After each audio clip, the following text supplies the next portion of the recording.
Greetings, everyone,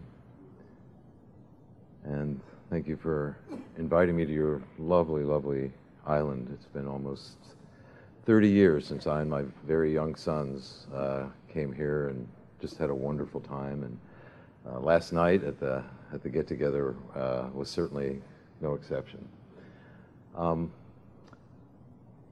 As Gloria Guevara Manzo mentioned, there's a very short amount of time to address a vast subject area of medical tourism. And she's also a very hard act to follow. This woman, wow, what a dynamo. But some of the things that she mentioned really resonated. So before I very quickly race through some slides, I think one of the more important things, in the last 8 years, I've visited over 200 hospitals and clinics, 30 countries, I visited a lot of ministries of health and tourism and economic development. We've produced some 10 books in various, we're kind of the lonely planet of medical tourism. We've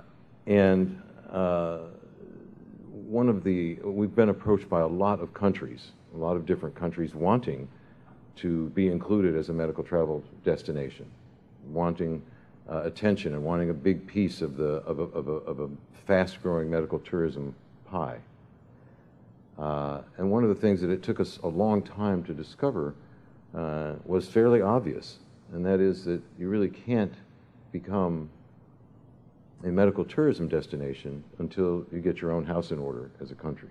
So you need a good, solid healthcare infrastructure, which involves accreditation, certification, medical schools, training schools, good doctors, good relationships with not only the urban community but the rural sector, a lot of great public policy.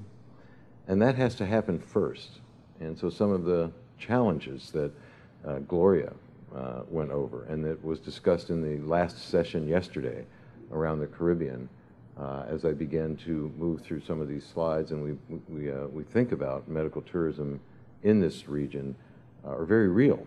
But I think one of the takeaways from Gloria's talk is that almost any kind of challenge can be surmounted if you put your heart and soul and effort and creative talents into it.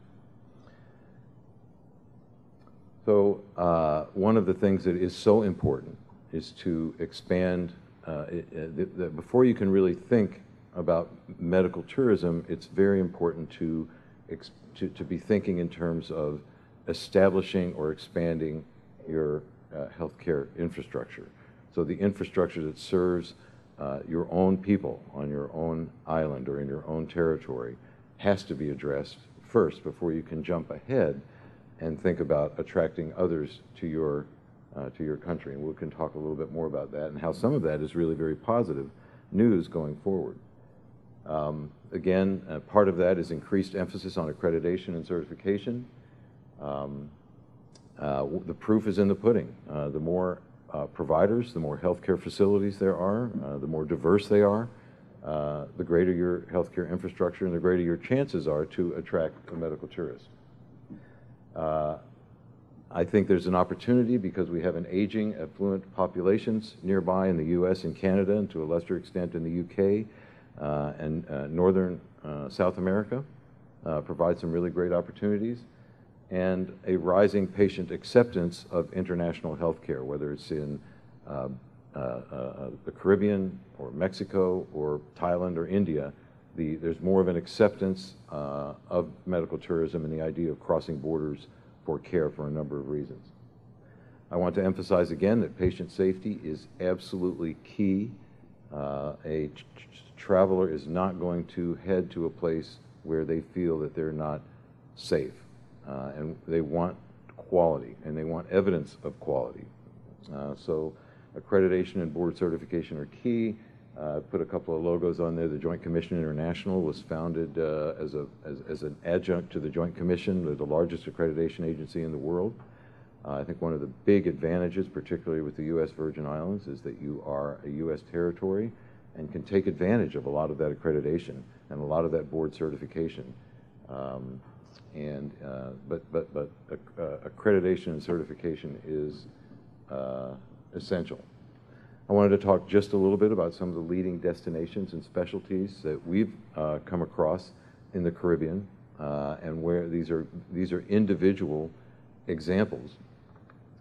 We have Doctors Hospital in the Bahamas, in Nassau, and they are, I believe, the first JCI accredited hospital in the Caribbean. They offer multidisciplinary. They address all kinds of different specialties and conditions, from orthopedics and cardiology.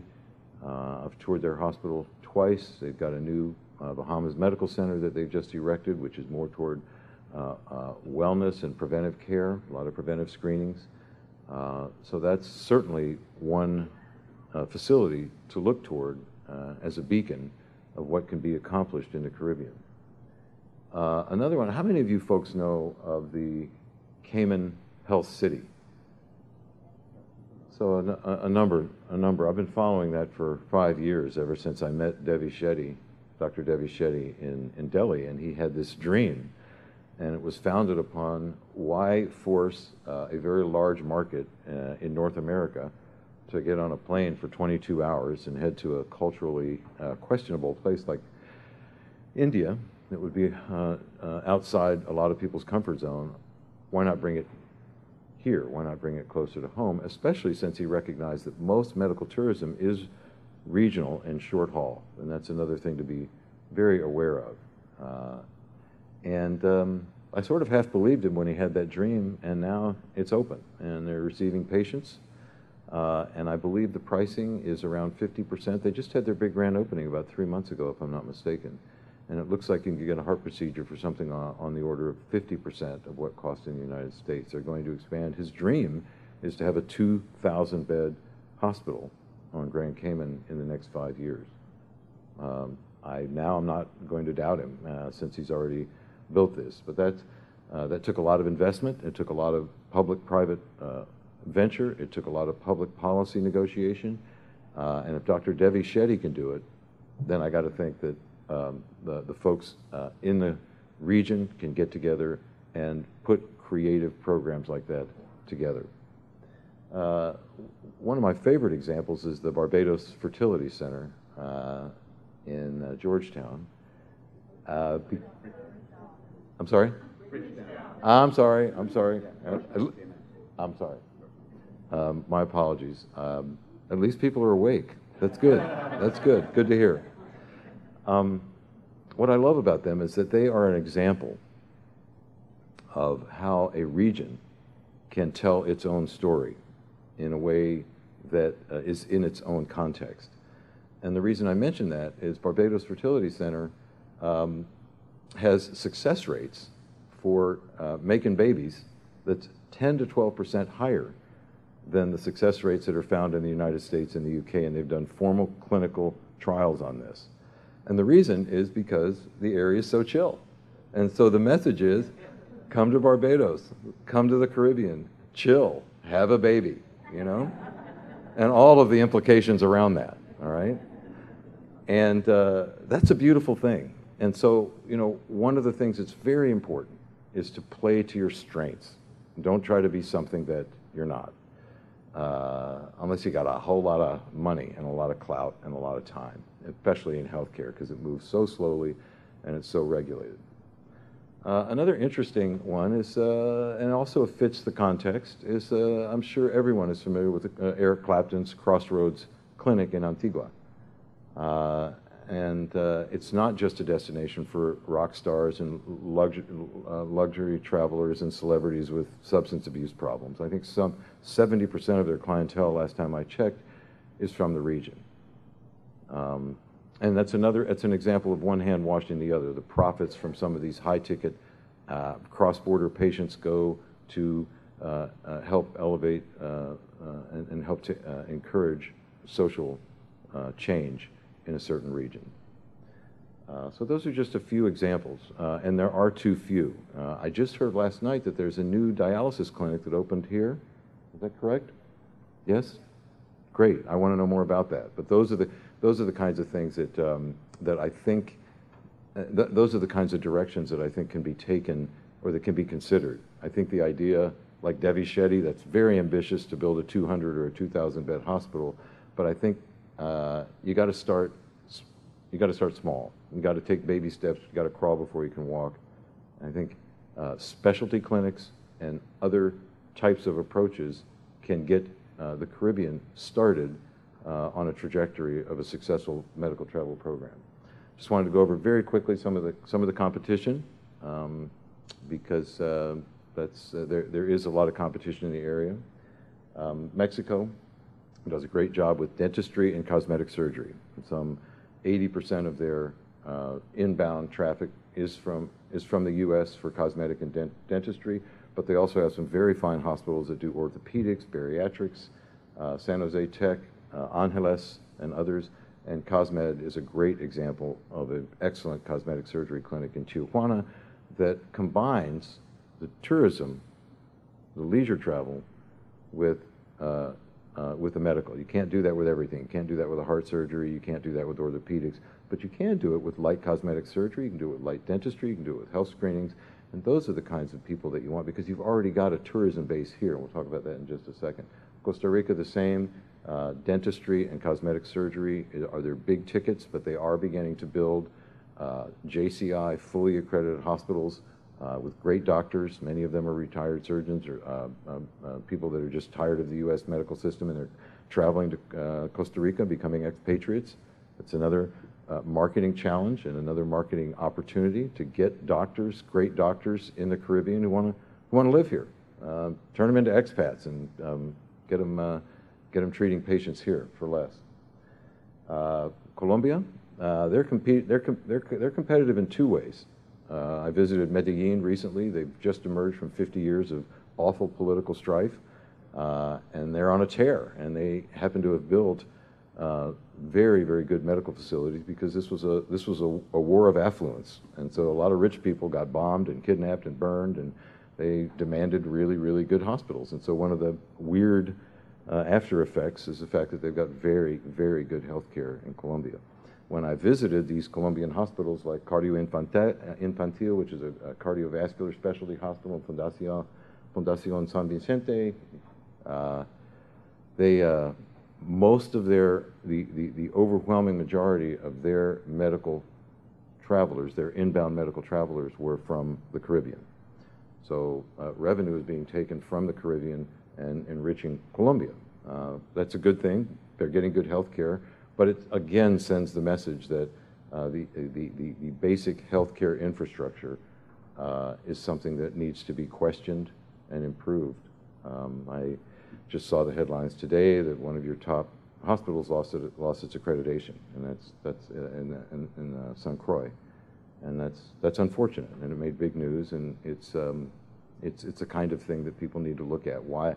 I don't understand it. I didn't go in depth on it. It just hit the newspapers today, but it's something that the very top levels of government and public policy people need to be questioning.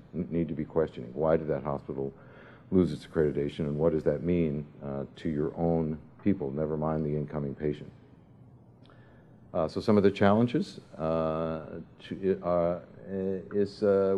yesterday, a decentralized geography was discussed. The fact that there are so many different travel requirements, visa requirements, that the Caribbean is very, very, very diverse. And so that's something that, in terms of the medical traveler, probably doesn't need to be addressed to the degree you need to address it with the leisure traveler, but it's certainly important when someone's trying to make a choice around the Caribbean as a medical travel destination. There are too few highly regarded facilities, and that will, when a government or a region focuses on building out its healthcare infrastructure, then that problem is going to take care of itself, and it will naturally, ipso facto, become a more attractive medical travel destination. And there's a leisure and vacation perception, which is a challenge and an opportunity. The fact that, I think Las Vegas is a great example. Dubai is a great example where they actually flipped it, and they saw that they had a base of leisure tourism to draw from, and they promoted some of their, what I call the light medical tourism, the health screenings, the vision, vision and hearing, light dentistry, light cosmetic surgery, because they're already exploiting a base of millions of tourists that are coming there every year and turning them into temporary medical tourists as well as leisure travelers. And Dubai and Las Vegas are two great places to look to, and Nassau to a lesser extent. Doctors Hospital in Nassau, right around the corner, some 70% of their inbound patients, not their emergency patients, are folks that are saying, oh, I'm taking this trip, why not save $1,000 on a health screening and go to Doctors Hospital? Specialty clinics are another area. Outpatient clinics are another area to look at. You don't have to start with giant hospitals. So some of the leisure, some of the opportunities, we talked about the leisure tourism infrastructure is don't try to reinvent the wheel. Don't try to boil the ocean. Work with what you have. The Caribbean has a lot of inbound leisure tourists. Turn those into medical tourists by creative advertising and public relations programs. I can't overemphasize that some 90% of all medical tourism around the world is short haul. It's less than a 4-hour plane ride. My mind thinks now in terms of concentric circles of 4-hour plane trips from Bangkok or Shanghai or Moscow or the United States. So where are you going to be concentrating the most? It's your North American patient. East of the Mississippi, I might add, because west of the Mississippi they might be more liable to go to Mexico. Focus on specialty clinics and light treatments. We talked about that. When we mentioned Barbados Fertility Center, mentioned Crossroad, what are those opportunities to build specialty clinics and attract doctors to some of these smaller clinics and begin to build a name for yourself over the next 2, 3, 5 years as you begin to look at medical tourism? And how could I not mention marijuana tourism? So with that, I think we would leave that to the question and answer section, and I'll thank you for your time.